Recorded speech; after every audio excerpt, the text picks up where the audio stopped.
இருக்கிற எல்லாரும் நல்லா இருந்தாதான் குடும்பம் சந்தோஷமா இருக்கும். யாராவது ஒருத்தவங்களுக்கு பிரச்சனை வந்தா கூட குடும்பத்துல இருக்கிற மொத்த நிம்மதியும் கெட்டு போயிரும். அந்த மாதிரிதான் நான் உன்னை பார்த்தேன்.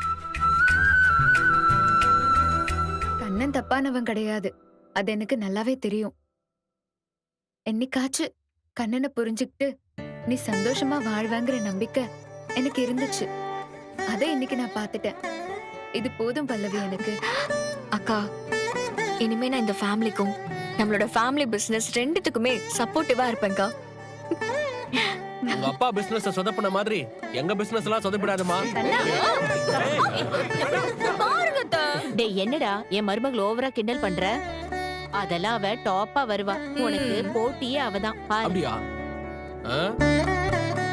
பாக்கலாம்.